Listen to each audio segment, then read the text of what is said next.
Welcome to the F Word. On the menu tonight for our main course, roasted pheasant with braised cabbage and bread sauce. Is Sarah Beeny's chocolate brownie recipe better than mine? I desperately need to win. Trust me. It's time to get the kids ready to say goodbye to the turkeys. We're eating them for Christmas. And Big Brother's Davina McCall is in for dinner. Did you just say the word sex in my ear? You can't do things like that to me. The F word's here and the F word's bad. Curse my mother and I curse my dad. Let I love my mother and I love my dad. Wanna have all that they never had. The F word's here and the F word's bad. Curse my mother and I curse my dad. Let I love my mother and I love my dad. Wanna have all that they never had.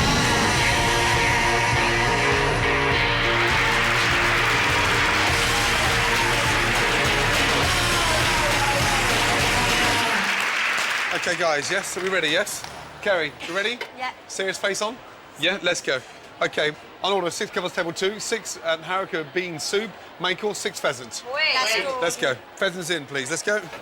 Now, tonight's starters are rich, sumptuous haricot bean soup with tiger prawns. Now, these beans have been soaked overnight in water. And what that does, it actually softens the bean and makes them cook a lot quicker. In with the bacon, onion and carrot. And once you brought it to the boil quickly, cook out for about 25 to 30 minutes. Now, tiger prawns has its own built-in cooking gauge. When they're raw, they're grey. When they're cooked, they're nice and pink. We cook the prawns for 30 seconds in boiling water and vegetables. We call that a court bouillon. Now, prawns are the perfect choice for a seafood beginner because they're nice and sweet, slightly meaty, and so easy to cook. We peel them from the shell when they're warm because it's a lot easier when they're warm. Get the tail and push with your finger and thumb, and the whole thing just pops out. Once the beans have been drained of its stock, just take a couple of handfuls out because that's going to be in with the prawns and the mushrooms at the bottom of the soup. The rest of the beans into the mixer.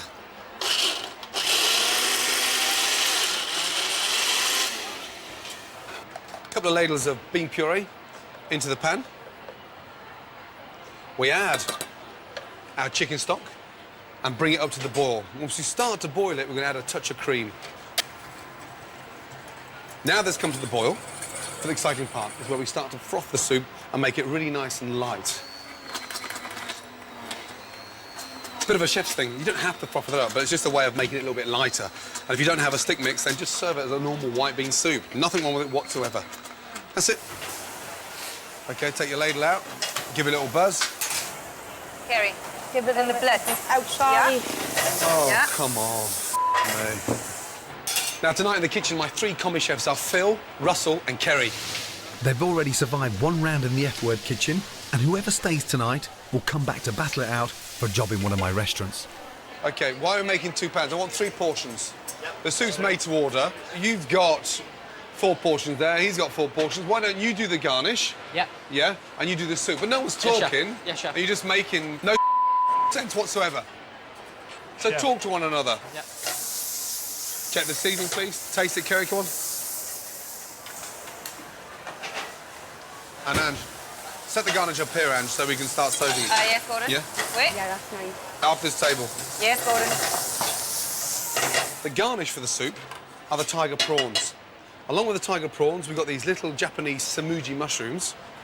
And we're just going to saute the mushrooms off. Get your cloth on the front here. That's it. OK. Get some colour on the mushrooms first before you put the prawns in. Now, we're using a Japanese mushroom, but to be quite frank, any mushroom will work lovely with this. 30 seconds for the prawns. Get your beans. Put your beans in with the prawns. And there we have a really nice garnish. Right, now they've sauteed off the garnish. Yes? Just season it with some fresh parsley. Yeah, go on. Yeah. So we put in No, the no, bowl, just or listen we to put it on me. there? Shut up and just listen, that's all. If you listen, you're going to do well, but fresh parsley, then from there over to the bowl. Let's go. OK. Take your garnish and be generous with the garnish. Your prawns, your beans and your mushrooms into the plate. No, just 3 portions. Come on, Kerry, please. Wake up. Just 3 portions. 1, 2, 3. You're on your 4th bowl. Sorry. Sorry, go. So you take half the froth and half the soup and you pour it gently over the garnish, yeah? and then you go back to the beginning Yeah. and put a little bit more froth on there. Can you just concentrate for me? Yeah. Yeah, and try to wake up a little bit. It'll make life a lot easier for you, the customers, and me, yes? Yeah. Good girl. It's not difficult, you know that. I know. Now, this is a perfect winter soup, great for the cold nights ahead, and check out the F Word website for the recipe. Service, please. I'll see you then. Well, it was delicious soup. The prawns, I'm not sure how they were cooked, but they had a beautiful flavour. Thumbs up to Gordon, really, I'm afraid. Sorry, big suck up, but absolutely. He's gorgeous and so's his food. So what more can I say? That's why it was easier. Ladies, good evening. Hello, how are Good to see you? you. Yeah, very indeed, thank you. I Good love to see watching you in there. How was your soup? It was very, very good. Yes? Yes, Not very too good, rich? thank you. No, I love No? rich food.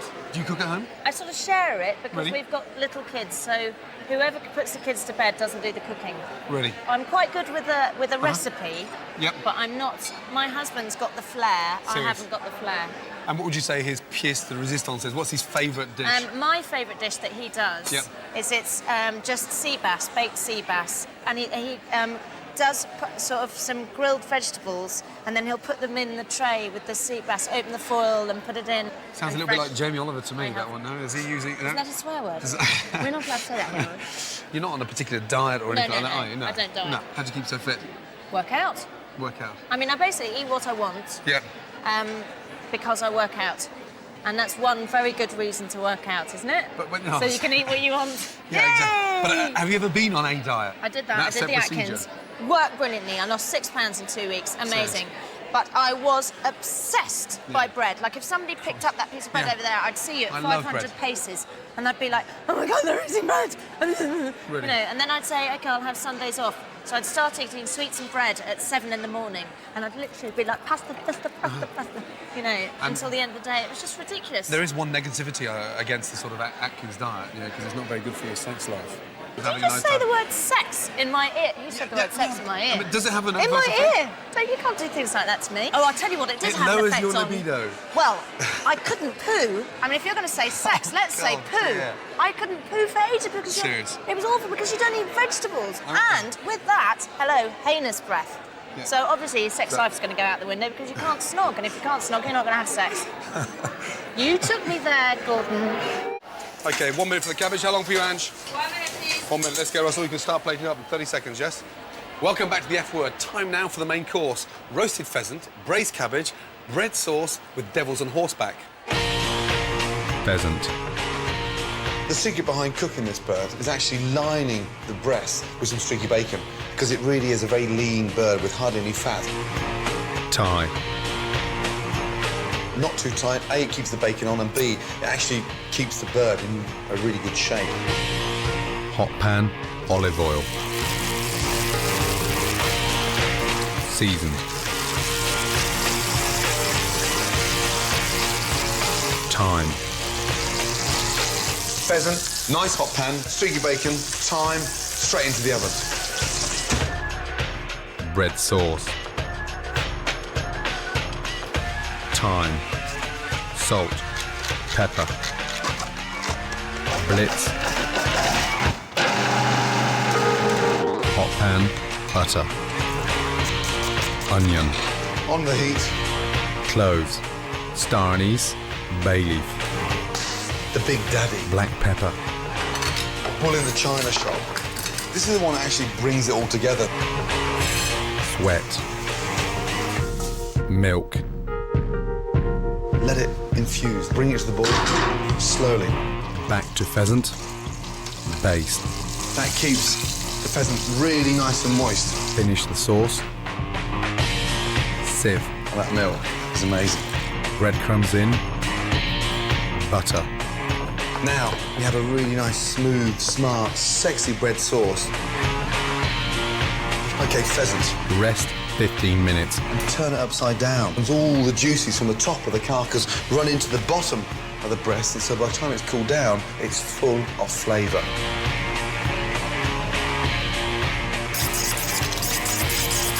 And the whole leg just falls away. Delicious. pheasant with bread sauce. Done. Now, with the pheasant, I'm also serving some red cabbage, and we all grew up with this stuff, pickled in a jar, but this is done in a very simple form. It's started on top of the stove, it's got butter in with it, and then we season it with brown sugar over the cabbage, and then a tablespoon of vinegar, add that to the brown sugar, salt, pepper, and then we braise it in the oven for about 45 to 50 minutes so it cooks nice and slowly, absorbs the vinegar, the sugar caramelizes it, and makes it a really nice, tasty cabbage. Now, I'm serving devil's and horseback with the pheasant, and that's basically a prune that's been wrapped in bacon. The sweetness and the saltiness of the bacon goes brilliantly with the pheasant. Cocktail stick, keep the bacon on there, into a pan. Get some really good colour on the bacon, gets nice and crispy, and that crispy bacon with a sweet prune is amazing. Now, don't forget to take the cocktail sticks out before you serve them.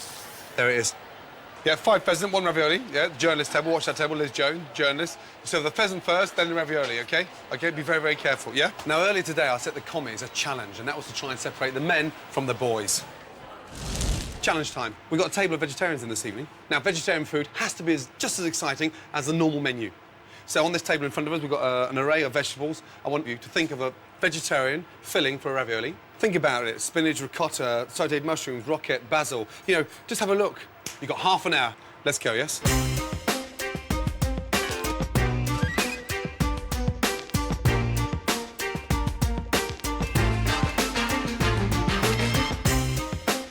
What's going through your mind? What are you doing? Cheese, Cheese. tomato. Work and talk at the same time. We're against the clock. We'd like a fully booked restaurant, yes?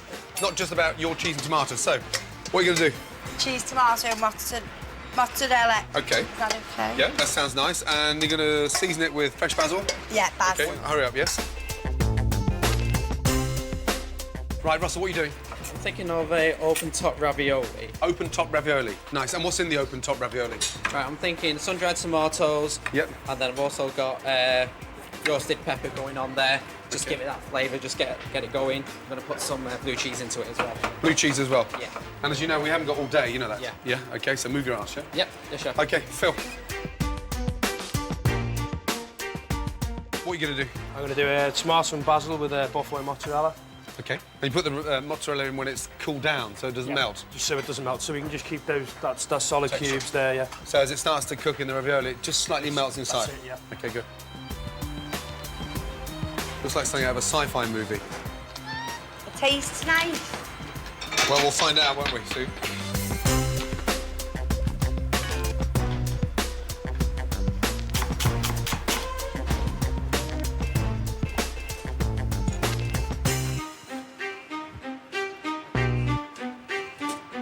OK, guys, that's it.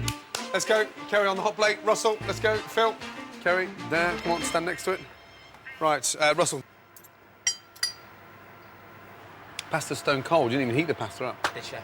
Phil, he started blanching his pasta and you followed suit rather than remaining as an individual because your filling looked nice.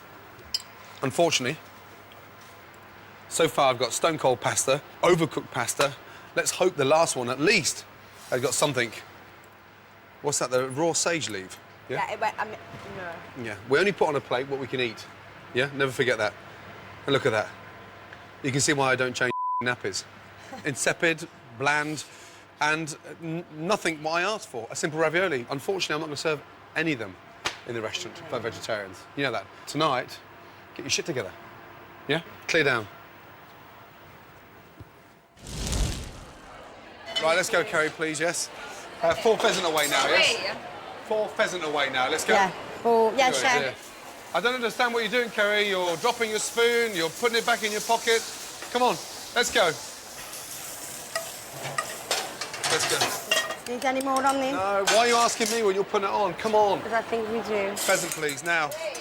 Pheasant. Come on, this is where it's going to get really tough now, yes? Yep. Down. Let's go. Kerry, it's not cooked. It's raw. Oh. The bacon's raw, for God's sake. Kerry, come here a minute, you. It's raw. It is raw, young lady. You're going to kill someone. You can't serve raw bacon. Not good enough. Not good enough. Take your apron off and go. Forget it. Out. Right, Ange, start the table again, please. God's sake. Ange, start the table again. Now. It will soon be time to slaughter the turkey, so I've been trying to get the kids ready to say goodbye. We're a week away from slaughtering the turkeys the children have been fattening up for Christmas. I'm getting worried that the kids are getting too attached. Oh, well done. Let's have a look. Is that Anthony? Tilly loves cuddling Anthony, and Megan's been keeping her own video diary. Julie have been even more grumpy than yesterday. I asked Janice Horton-Wallace from the Turkey Club UK how to deal with it. Her suggestion was rather radical. You may have to consider possibly just keeping a couple back, so that then they think, well, OK, yeah, those go, but we will still have some turkeys here. Will we get any turkey eggs? They start mating properly in January or February, and then the girls usually start laying eggs about 4 weeks after the mating process. They're very good layers, and the eggs are wonderful in baking. Really? Oh, they are definitely worth trying. Like a duck egg, or...? They're not as strong as a duck egg. They're slightly larger than a chicken's egg, but they, because of the extra albumin, they're very good in pastry sauces and things like that. And what about her indoors? I've got to explain that to her. Oh, she'll love eating their eggs. I'm not that convinced, and I don't think Tana will be very enthusiastic either.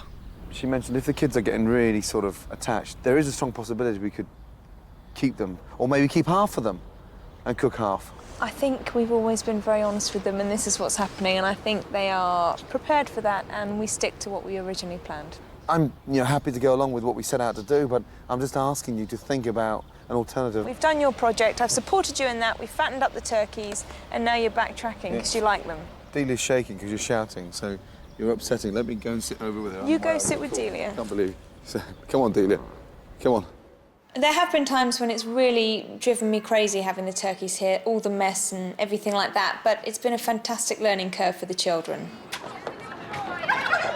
We've only got a couple of days left of the turkeys and then they're going to be slaughtered. So I thought, let's throw a turkey party. They can explain to their friends exactly what's going on. And also, it'll really put it clear in their minds that this is happening and they won't sort of wake up surprised to know that it's the final day. We're eating them for Christmas. Which one are you going to eat first for dinner? Oh, we're going to eat one that we... Oh, you're really shocked. You're going to kill all of them. Are you going to kill Jack's turkey first? Yeah, he's so fat. The kids actually seem fine about killing the birds, but I need to know whether I've got enough turkey to feed the diners at the restaurant. So Peter the vet's going to do a final weigh-in. What are we doing? Weighing turkey. Why? So we can find out if they're fat. Fat. How fat they are. We want them very fat for Christmas, don't we? That's 6 kilos. Yeah. You need help lifting that one up. Wait. Wait, Nigella. 14 kilos. OK, who's got the balance? 20. 10. Who's next? Gary! Delia! Why do I always catch the toe? You're very good at this. All right, Ainsley. I know. 7 kilos. Yeah. Who would like a sandwich? Me!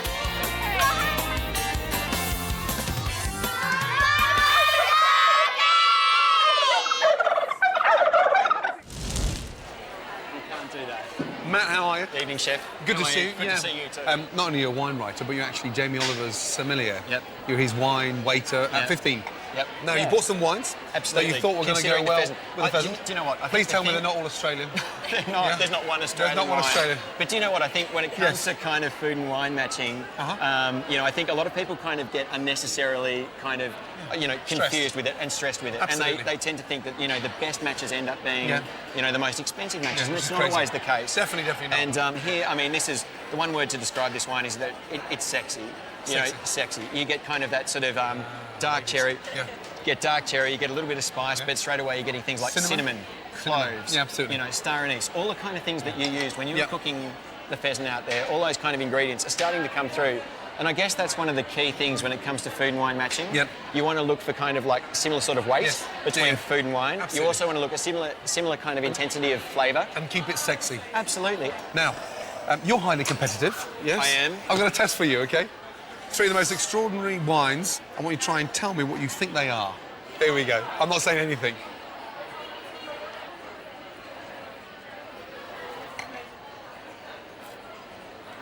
It's going to be something like Blue Nun, £5 under. Mate, £5 and under. Absolutely on the nose. Blue Nun. Well done. One of my favourites.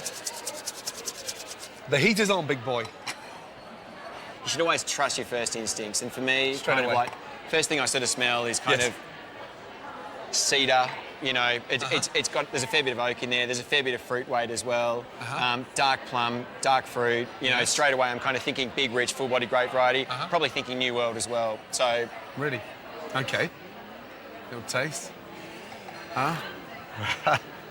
Now the heat is on, and you can see he's looking nervous. Come on. That's turbocharged. There's some weight and muscle and intensity Big behind time. that. That's Big kind of time. like, it's awesome Shiraz or Cabernet probably from Australia. Here we go. Oh. Well done. Did I say awesome Shiraz? Well done. Awesome Shiraz. Well done. Thanks very much. Huh? Fantastic. 98, great. OK, you ready? Yeah, I'm ready. OK. Instantly, what you think? What? When I look at this wine? Yes. Well, I'm noticing the colour. The colour's nowhere near as deep as the previous wine. Sight's kind of probably the least important of all your 3 senses, you know? Yeah. I mean, you could close your eyes and... That's how I always find it a lot easier. What are you getting? We're talking about a very different league right. between that wine and this wine. OK. So what it's are you not giving away much on the nose. It's pretty flat, pretty dull. Soft, simple. It's even a little bit corked, Gordon. I can't believe you put on a wine that's just a little bit... I would not corked do for me that as to well. you. Come on. Do you think It's it's corked? just a little bit corked. I'm not going to argue Can with I you, have a but taste? I don't mind fighting. But that's definitely not corked. A Definitely little not bit. corked. You do the cooking, I'll do the wine. So, oh, God. Taxi. OK. Have a little taste. God, it's probably going to be amazing Bordeaux or something like that, isn't it? 3, 2, 1. What's the Yeah, answer? it's Bordeaux. It's Cabernet-based wine from Bordeaux. Yeah. What would you pay for it? How much would you pay for that? 30, 40 quid. 30, 40 quid. You've been eating far too many kangaroos, you know that? That was a £1,000 bottle of Petrus.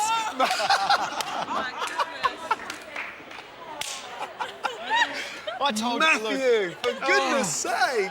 There you £1,000 go. bottle of Petrus, 1992, my favourite. Oh, it's 92. Well, look, you know, goodness sake. I'm Australian. I have cheap taste. Oh, shit. Was it Meatloaf that said 2 out of 3 ain't bad? OK. Phil, Russell, come here. Yeah? One's gone. Yes? Yes, chef. We tried to put raw bacon on a plate. Now, my brigade are leaving, and you two are going to run the F-word restaurant. You've got a table of 4, and you've got a table of 4. Yeah. Yes? Hey, everything from bread sauce to cabbage to pheasant. Yeah? Mark, out. And out. Neil, bye-bye. Let's go. Come on, Russell. Wakey, wakey. Bacon's burning. She's already gone home on the back of that. Let's go. Come on, big boy. Nice and crispy. Little touch of butter in there, Phil, to finish it off with. Yeah. Phil, you got table 10? Ready, chef? Yes. And Russell, you got table 14, yes? Yes, chef. Well, you know, was talking to one another. Hello, we're in the same restaurant. Russell, you ready, Russ? Yeah, how long you got? I'm ready, mate. You're here. Move, let's go. Yeah, I'm looking for presentation, yeah? Each and every plate looking exactly the same. Let's go. Stand by, table 14. Stand by. Look at each other's plates, check that we've got the same things going on. The same size portions, yes? Yeah. Come on. Don't forget, it's the same restaurant, yes? Come on. Yeah. Pheasant on first. They're last. That's the garnish, yes? There you go. Think about what you're doing. Come on, Russell. Yes, chef. Put the tray down and work with 2 hands. It's twice as quick. Yes, chef. Voila. Right. Olive oil. Take your time. Don't spoil it now, yes? Gently, gently, gently. Let's go. Are you happy? Dirty plate. Yeah, that bit. I'm not happy with that. Hair there on the pheasant. Pull it out. Yeah. Come on, wake up. You got 4 eyes. Let's go. Up. Go. Table 14. Go. Right, come here, both of you. Well done. That's what it's like in the real world. That's 1 table each out of 20 tonight. Clear down, start again. Well done. Yes, chef.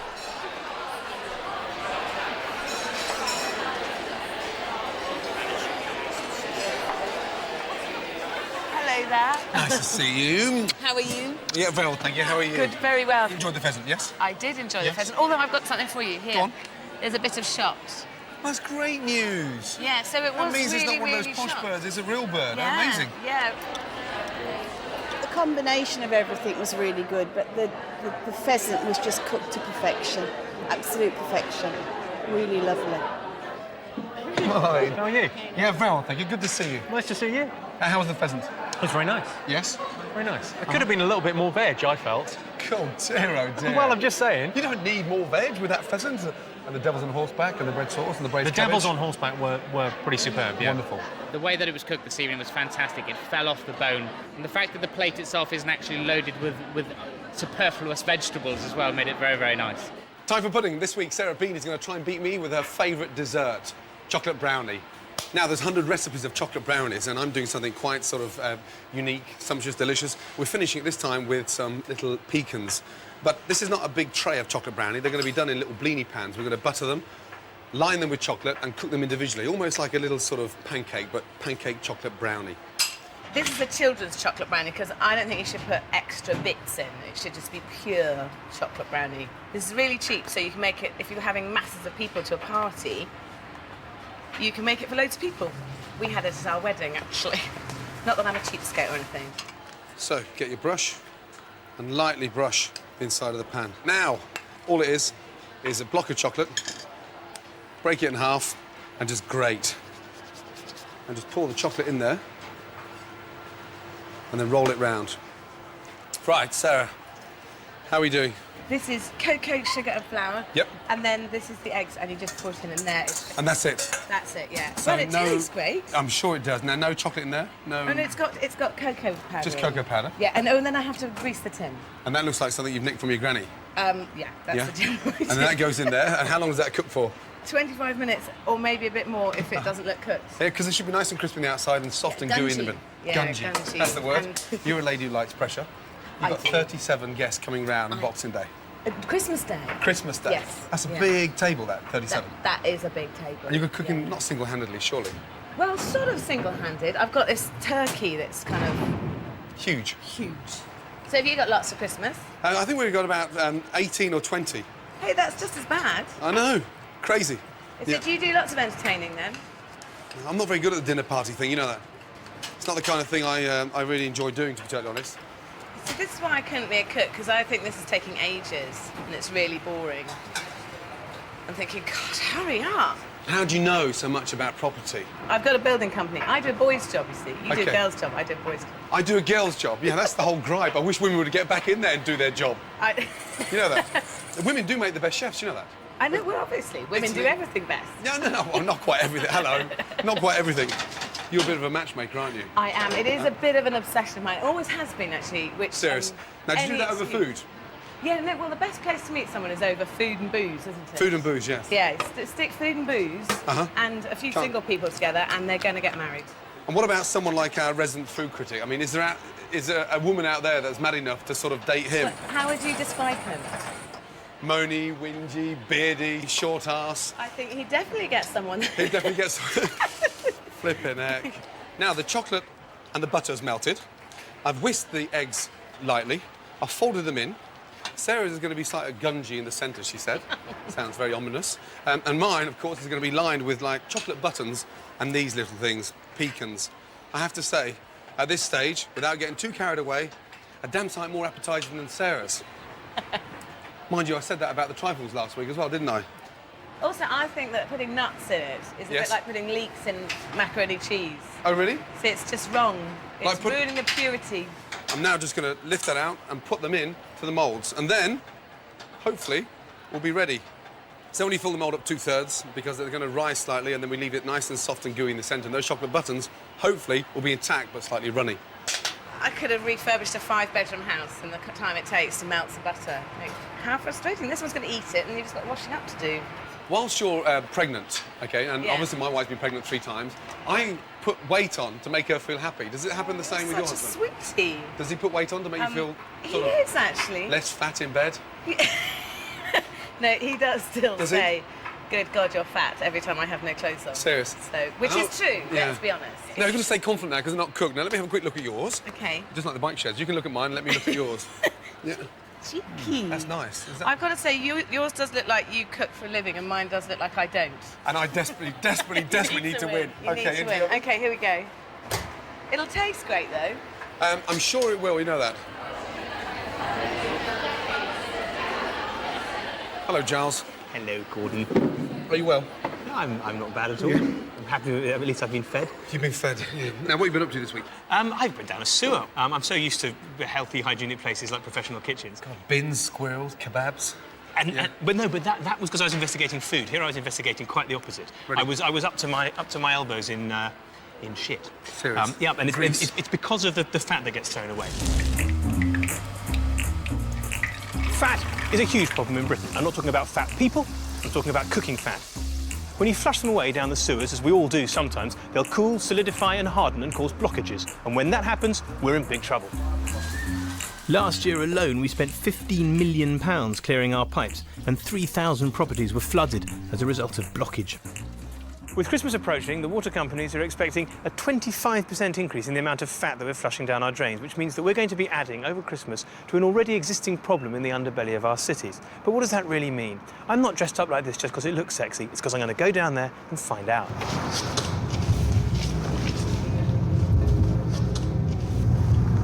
Well, I understand the issues about this fat being thrown away, but it looks all fairly harmless when it goes down the sink. So what does it look like here? I don't understand. Well, you'll soon see, Giles, when you get round this corner here. Oh, it smells nasty now. If I drown or something, are you going to do mouth to mouth? You won't drown. What's this? That's the fat what you're going to go into. That's fat? Yeah, it's fat. That's fat out of people's kitchens, gone down the sink and... Yeah. Oh, no. No, and there's things living in it. Ah, shit, and it's everywhere. Cheers for that.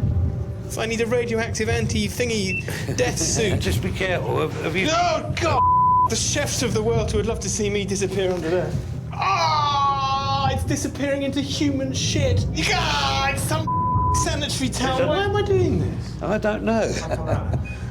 There it is. That's your fat. That's a turkey roast. Your lovely grannies and grandchildren come round and you cook that up for them and you toss it down the sink without a thought. It comes down here, solidifies, and people like Kenny have to walk up and down in this, shoveling it up and throwing it away. It's absolutely disgusting.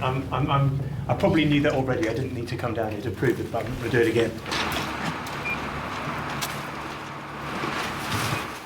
Well, this is the third shower I've had since I got back from the sewer, and I haven't got close to removing the smell. Having seen the scale of the problem, though, I promise you I'm determined to find out what we can do about it. So I've discovered a clever little device you can use at home. Fat traps, which is a thing like this that you leave by the sink. Instead of throwing your used fat down the sink, you just pour it into there, in this manner. You put some nuts in it. You give it a shake to make a lovely little feast, and you put it out for the birds. Or, in fact, if you haven't got one of those, you can do the same thing with a baked bean tin.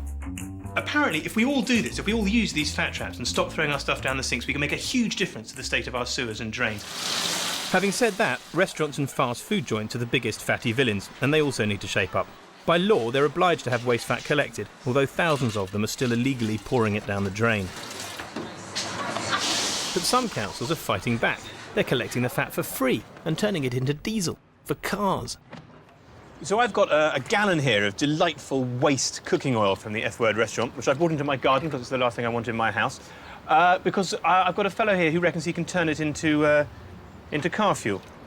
Yeah, what we're doing is we're converting it into biodiesel. And so how much will our gallon of F Word waste cooking fat make? How much diesel? 1 gallon of used cooking oil, you'll get 1 gallon of biodiesel. So do you need to do anything to the engine of your car to make this stuff work in it? If you've got a properly produced biodiesel, it's a direct replacement. You don't have to modify things. You're saying I just throw into the drum this used fat, yeah? Literally pour it in. Slightly green. Oh. And then I just hit this green button here, pump on. Correct. Is that it? That's as easy as that? No, I need to add caustic soda and methanol. Okie dokie. So I pop that in the hopper here and start pumping the methanol over. And how long does this take to make? It takes about an hour mixing. And then it's that easy, and then hey presto, we have biodiesel. Hey presto, you have biodiesel, pump it into your car and you can drive off. And here it comes, real diesel. Although that said, I think I'm first going to have to put it in the car and go for a drive just to make absolutely sure it works. You think I can just put this straight in the car, do you? Just pour it straight in. In it goes. Rightio then, it's the moment of truth. Will the car start? Hurrah! It has! I didn't believe it would. It's amazing. It smells more like a chip shop than a car, though. I have a gallon of Gordon's used fat in this car, and given that it's as good as diesel, that will get me, if I head north from my home, as far as Luton. Well, lucky me.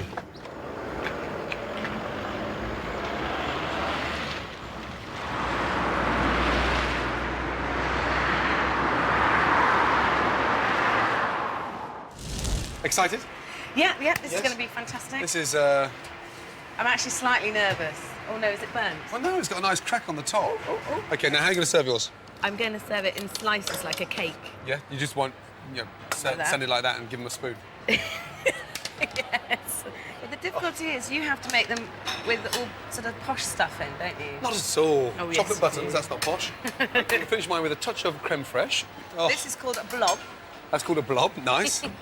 Are you happy with that? Jean-Baptiste, take Sarah's upstairs first, OK? Yes? Yes. And if they don't like it, we can line their loft with some new cavity wall installation. OK? Up. Yeah, can I just say, it's bloody heavy. Honestly, it feels like one of your breeze blocks from one of your buildings. Hello, how are you guys? Hello. Voici. So, Danny, this is number 1. I like the texture on the top as well, like the kind of crunchy. It's kind of nice and gooey in the middle, and it's like nice kind of crunchy outside. It does it just drapes over your tongue, doesn't it? And the chocolate feeling. It might be slightly too gooey, actually, just if I was going to add some constructive criticism to that. But I find it, I Do you quite not like think the gooiness, just because it makes it quite a contrast from the crust. Okay, Danny, this is number 2. Okay, thank you. Wow. Rob, different. I'm not sure about this one. I'm not sure It's about the quite cream. bitter. Yeah, it's the cream. It's quite dry, actually, isn't it? It's quite flaky on the top. I shouldn't be overconfident about, the brownies at this stage, but I have to say, I bloody am, you know that. Are you? Because if I lose this challenge this week, honestly, I was going to say, I will start liking Angie Roll Thompson. That's how confident I am I'm going to win. Yeah, I think I've had enough of that one. Yeah. Ali JB. Also, this week the winner is? Yes. Well done, Sarah. Oh, get out, will you? Pissing around. Oh, no. Sarah won. Yes. Oh, get out. I'm really sorry. The result, you know that. I'm going to go upstairs and see the judges. Where are they? Yeah, I'm glad you find it funny. Just out of interest, I mean, taste that again for me. Okay. Yeah, all of you, and then I can start with the lady at the end. Now, tell me what you're tasting. It tastes bitter. Bitter? Yeah, it's got kind of like almost burnt taste to it. Burnt? Yeah, I'm afraid slightly so. burnt. Just look how wet that is in the centre. In the middle, but you've got to get through the dry outside to get to the middle. I don't understand it. Just slightly too dry. Yeah. It's For my liking. Sorry. all three of you can off out of here now as well, yes? Dear, oh dear.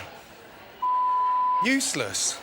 I'm not going to serve it. I'm going to serve my chocolate brownie, my restaurant, my customers, and my reputation on the line. That's that. And that's it. Do you That mind? is fair enough. I'm really sorry, but... No, it is OK, because you do think this is poo, don't you? no, it's just... it's... Not nice. It's not bad, but it's not good. Come here. That's Let me get round that bump. Oh, stand out here like this. Well done, well done. Right, Sarah. Yes, I know it's not your dessert, but you can still get the pan. Do you want me to pick the nuts out and make it better? I don't mind you picking my nuts at all, for God's sake. Would you like a knife? So rude. Huh? I do, yeah, it's stuck, you see. Mine didn't stick. So, send that to That'll Giles, do. please. Now, my Perfect. God. Oh, gosh, it's quite nice, this. You've got to wash your hands now, you know that. We're going to get so many Do I? complaints, yeah. Oh, no! Look at the buttons in mine. Yeah, you see, disappointing, really, isn't it? I'm glad you think so. Thanks so much. Et voilà.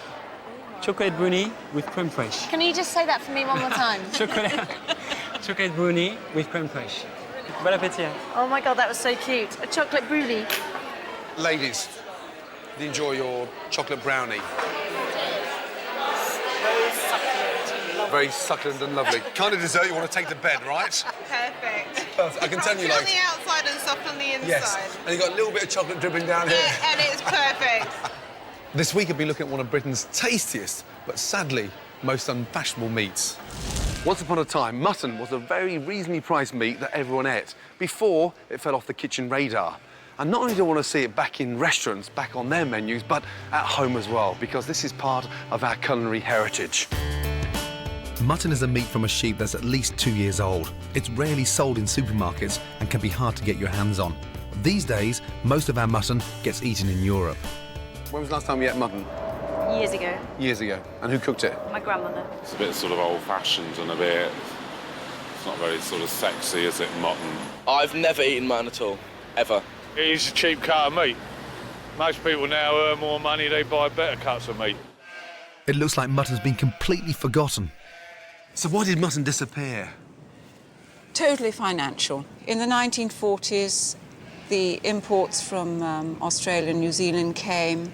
The price of lamb and wool went down, and it wasn't worth farmers keeping ewes for more than a single season. So it wasn't about the flavour, it was just about the price of wool, Absolutely. sadly. Why should the British public out there be eating more mutton?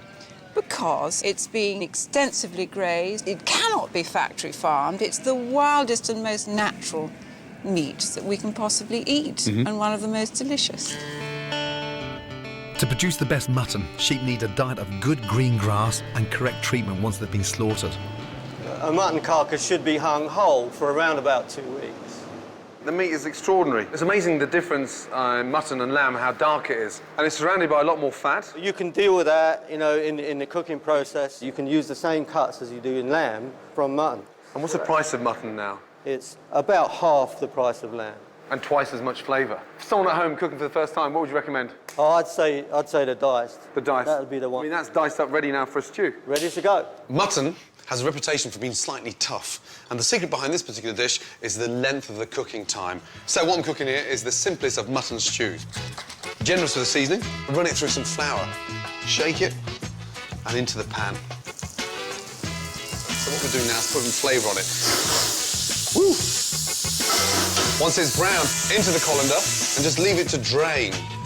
Vegetables. Now this is a stew, so we don't have any little sort of fine dices. Garlic, just in there in half. Celery, the leeks, sprig of rosemary, and a nice sprig of thyme. Peppercorns. Lightly crush them, tomato puree. Roast it off. Half bottle of house red wine. Take your mutton, mix that in, pour boiling hot water on top. So that's it. 2.5 hours on a low gas. Perfect. It's ready. Now, let's see if we can convert South London to mutton. You want me to have some of that? Tell you what, it's well cooked, the mutton. That is delicious. Oh, it's lovely. You enjoy that? Cooked by you, I'd have it any day. Am I allowed some more? Promise me you'll try a mutton stew this weekend. Deal? Deal. So come on, you lot, give mutton a go. It is a tasty meat, and let's be honest, it does deserve a second chance. How's your brownie? Can I just tell you what I love? Go on. See that? That's really runny. Oh, yeah, there's that little chocolate buttons I inside. love the runny. But get off, that's mine. I can share. No, It's romantic to no, share. there's only one thing that I don't do, and that's share my puddings. Your background in food, you lived in Paris. I lived in Paris. Yeah, and you worked part-time there? I did. I was, oh God, I was a singing waitress. But can I just say, I was a very good waitress. So karaoke was in that long ago? Serious? That was good. That's very If you good. ever need... I can't believe you're doing that. You're some balancing with a finger staff, underneath there. you And know, spoon onto there. I can help. Jimmy Carr's in tonight, yes? Where is he? Where? Oh, there he is. There he is there. Sat upright, looking nice and pert. Carr. Jimmy Yes. Carr. That Now, was he my presented impersonation. last year the 100 Worst Britons. Yeah, I Yeah. came 82nd, and you came 95th, which is a bit out of Did order. I? Yes. Now So that you've untrue. told me that, Yes. I'll name him as Yeah. well later as well. Yeah, I'm going to get him to Catapult. taste. Yeah, big time. He actually sits like a little public schoolboy over there, doesn't he? He's like sort of We're the lost talking about you. Oh, God. First of all, to both of you, well done. One step away from working with me personally. Phil, how bad do you want it? The knowledge I'd learn off you, Gordon, would just be unreal. And it's a case of I want to soak up all the knowledge that you can teach me so I can take it away and then open my own restaurant. Russell, how bad do you want it? I want it really bad. This is what I'm trying to train for, and just to have that chance, and like nothing like this ever happens to me. Literally be in a whole small town, Chinese lad in the takeaway to this. What more can I say? It's a tough decision for me. However, there was one big difference between you both this evening, because one of you is a follower and one of you is a creator. And Phil, you followed Russell. And that's the reason why you're going home tonight. I'm really sorry. Thank you. Keep going. I will do. Yes? Yeah, sure. You? Cheers, thank you very Get much. some sleep. Yeah. Yeah? Yeah. Get your shit together. Yeah. Thank you, chef.